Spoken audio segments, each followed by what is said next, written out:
السلام علیکم خواتین و حضرات۔ آج مرزا غالب کی جس غزل کے اشعار پر ہم بات کریں گے اس کا پہلا شعر ہے: مانے دشت نوردی کوئی تدبیر نہیں، ایک چکر ہے میرے پاؤں میں زنجیر نہیں۔ مانے کا مطلب ہوتا ہے رکاوٹ، رکنا، روکنا بھی کہہ سکتے ہیں یہاں شعر کے مطابق، اور دشت نوردی کہتے ہیں بیابان کی خاک چھاننا، جنگل جنگل پھرنا، صحرا گردی کہہ لیجیے، اور چکر کہتے ہیں پھرنے کی لت، یعنی گردش کا ایک عادت بن جانا، اس کو چکر کہتے ہیں۔ تو فرماتے ہیں کہ مجھے کوئی تدبیر صحرا اور بیابان کی خاک چھاننے سے روکنے والی نہیں، اور دیوانے کو زنجیریں اس لیے پہنائی جاتی ہیں کہ وہ ادھر ادھر نہ گھوم پھر سکے، یعنی یہ ایک طرح کی ایک تدبیر ہوتی ہے جو اسے صحراؤں میں گھومنے سے روک دیتی ہے۔ لیکن جس شخص کے پاؤں کی زنجیر خود ایک چکر بن جائے، اسے زنجیر یا ایسی کوئی دوسری تدبیر کیسے روک سکتی ہے؟ یعنی دوسرے معنوں میں تو اگر کسی کو گھومنے پھرنے سے روکنا مقصود ہو تو اس کو زنجیر دے دیتے ہیں، لیکن جہاں زنجیر جو ہے وہ خود ہی ایک چکر کا کام کرنے لگے تو اس کے لیے تو کیا کیا جائے، کچھ سمجھ میں نہیں آتا۔ تو آپ نے سنا ہوگا کہ جو شخص ہر وقت پھرتا رہتا ہے اس کے متعلق لوگ کہتے ہیں کہ بھائی فلاں کے پاؤں میں چکر ہے، یعنی جس شخص کے پاؤں میں زنجیر چکر بن جائے، یعنی گردش سے روکنے والی چیز خود گردش بن جائے، اسے کون روک سکتا ہے؟ اب اس شعر میں آپ نے دیکھا ہوگا کہ انہوں نے بہت ہی خوبصورتی کے ساتھ یہ بتایا ہے کہ اگر آپ کسی مصیبت سے بچنا چاہتے ہیں لیکن وہ مصیبت خود ایک اور مصیبت پیدا کرنے کا سبب ہو تو اسے قسمت کی خرابی ہی کہا جا سکتا ہے۔ شعر ہے کہ شوق اس دشت میں دوڑائے ہے مجھ کو کہ جہاں جادائے غیر از نگاہ دیدائے تصویر نہیں۔ دشت آپ کو بتا دیا تھا، جنگل کو کہتے ہیں، اور شوق سے مراد یہاں پر محبت ہے یا عشق ہے۔ جادہ کہتے ہیں پگڈنڈی کو، اور دیدہ کہتے ہیں آنکھ کو۔ تو اس شعر کا مطلب ہم کچھ ایسے لے سکتے ہیں کہ عشق مجھے اس صحرا میں دوڑا رہا ہے جہاں کوئی راستہ ہے تو صرف ایک اور وہ تصویر کی آنکھ کی نگاہ ہے، یعنی بالکل ہی دکھائی نہ دینے والی ہے۔ اب اس میں اساتذہ نے جو اس شعر کا مطلب کیا ہے وہ کچھ ایسے ہے کہ دشت وفا میں عشق کی جو تگ و دو ہوتی ہے اس کا انجام موت ہے، اور یہ ایک ایسا یعنی دھوکہ دینے والا سمندر ہے کہ اس کا کوئی ساحل نہیں ہے، اس کی کوئی پگڈنڈی نہیں ہے کہ بھائی انسان یہ سمجھ لے کہ بھئی یہ پگڈنڈی ہے، میں اس پہ چلوں گا اور محفوظ ہو کے نکل جاؤں گا، جو مسافر کی جان کو سلامت رکھے۔ اور اس میں صرف ایک راستہ ہے، یعنی وہ ہے نگاہ دیدہ تصویر، یعنی اس کا مطلب ہے یعنی کوئی راستہ نہیں ہے۔ تو اس سے شعر سے مراد صرف شعر کا مطلب صرف اتنا ہی آپ کا ہو سکتا ہے کہ میں ایک ایسے راستے میں پھنس گیا ہوں کہ جہاں پر ایک تصور اور ایک تصویر تو ہے ایک راستے کی، لیکن در حقیقت اس کا کوئی وجود نہیں ہے۔ تو ظاہر ہے کہ اگر کوئی ایسے ایک صحرا میں پھنس جائے جس میں کوئی راستہ نہ ہو تو وہ کبھی ایک طرف چلے گا کبھی دوسری طرف چلے گا، چونکہ راستے ہی انسان کو کسی منزل پر پہنچاتے ہیں۔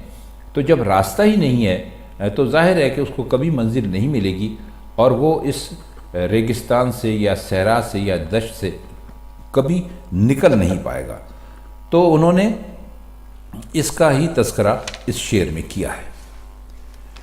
اگلا شعر دیکھیے: حسرت لذت آزار رہی جاتی ہے، جادائے راہ وفا جز دم شمشیر نہیں۔ حسرت آپ جانتے ہیں ارمان کو کہتے ہیں، اور لذت آزار یعنی تکلیف ہونے کا مزہ یا تکلیف ہونے کی لذت سمجھ لیجیے۔ کیونکہ غالب کا کہنا یہ ہے، اور اکثر شعراء کہتے ہیں کہ ہمیں جتنی زیادہ تکلیف پہنچتی ہے اس سے ہمیں اتنی زیادہ لذت ملتی ہے، اتنے ہی زیادہ ہمیں مزہ آتا ہے۔ اور زیادہ کا مطلب ابھی ہم آپ کو بتا چکے ہیں، راہ وفا کا مطلب ہوتا ہے وفا کا راستہ، اور جز کا مطلب یہاں پر ہے علاوہ، یعنی صرف سمجھ لیجیے۔ اور دم شمشیر کہا انہوں نے، کل بھی آپ کو یا پرسوں ہم نے ایک غزل کا مطلب کیا تھا تو آپ کو بتایا تھا کہ دم شمشیر جو ہے اس کا مطلب تلوار کی دھار ہے۔ اس شعر کی بہت اچھی تشریح کی ہے خواجہ الطاف حسین حالی نے۔ وہ کہتے ہیں کہ جو جادہ ہے، یعنی جو پگڈنڈی ہے، اس کو انہوں نے دم شمشیر سے تشبیہ دی ہے۔ مطلب شعر کا یہ ہے کہ عشق کے جو تکلیفیں ہیں، جو مشکلات ہیں اس راستے میں، اس میں جو لذت ہے، تو دل تو یہی چاہتا ہے کہ اس لذت سے ہم خوب دل کھول کر لطف اٹھائیں، مگر چونکہ وفا کی راہ جو ہے وہ سراسر تلوار کی دھار پر ہے، اور اس لیے پہلے ہی قدم پر موت نظر آتی ہے۔ تو افسوس اس بات کا ہے کہ جو لذت آزار کی حسرت ہمارے دل میں ہے وہ ہمارے دل میں ہی رہ جائے گی۔ مزید معنی یوں کر سکتے ہیں کہ تلوار کی دھار پر جو بھی قدم رکھے گا وہ یقیناً کٹ مرے گا، اور وفا کا راستہ تلوار کی دھار کے سوا کوئی ہے بھی نہیں۔ اس لیے ظاہر ہے کہ عاشق دکھ اٹھانے اور تکلیف سہنے کی جس لذت سکے کا شوقین ہے، تلوار کی دھار پر چلنے سے وہ پوری ہوتی نظر آتی نہیں۔ لہذا صورتحال یہ ہے کہ نہ وفا کو چھوڑ سکتا ہے، نہ دم شمشیر پر چلنے میں یعنی تأمل کر سکتا ہے، اور نہ دکھ کی لذت جو ہے وہ اپنے ذوق کے مطابق حاصل کر سکتا ہے، اور اس لذت کی حسرت دل میں ہی رہی جاتی ہے۔ کیا اچھا شعر ہے۔ شعر دیکھیے کہ رنج نو امیدی جاوید گوارا رہیو خوش ہوں گر نالائے زبونی کشے تاثیر نہیں۔ اس میں لفظ ہے نو امیدی جاوید۔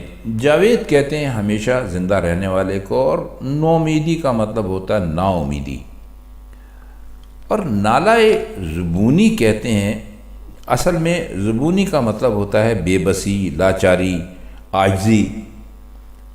زبونی کش اگر لفظ آپ کے سامنے کہیں آئے تو اس کا مطلب آپ یہ سمجھیے گا کہ اس کا مطلب ہے ذلت اٹھانے والا۔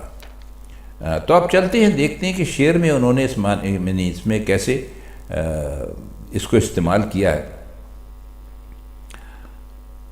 فرماتے ہیں کہ اے ہمیشہ کی مایوسی اور نامرادی کے رنج، یعنی جو ابھی ہم نے دیکھا نا، رنج نو امیدی جاوید گوارا رہی ہو، یعنی ہمیشہ کی جو نا امیدی ہے اس کے رنج کے لیے کہتے ہیں مجھے تو ہی خوشگوار معلوم ہوتا ہے، خدا کرے تو ہی مجھے نصیب رہے، اور میں اس بات پر خوش ہوں کہ میری آہ و فغاں نے تاثیر کی جو ذلت تھی وہ نہیں اٹھائی۔ یعنی ہمیشہ کی مایوسی کا رنج تو گوارا کر لیا، مگر تاثیر کا احسان نہ اٹھایا۔ مقصد کہنے کا ان کا یہ ہے کہ میں ہمیشہ کی جو ذلت ہے، لاچاری ہے یا عاجزی ہے، میں اس میں بہت خوش ہوں۔ گوارا رہیو کا مطلب یہ ہے کہ یعنی گواہ رہنا، کہ میں بہت خوش ہوں اس بات سے کہ میں نے ہمیشہ کی مایوسی کا رنج تو گوارا کر لیا ہے، مگر تاثیر جو ہے اس کا احسان میں نے نہیں اٹھایا ہے۔ شعر دیکھیے کہ سر کھجاتا ہے جہاں زخم سر اچھا ہو جائے، لذت سنگ با اندازہ تقریر نہیں۔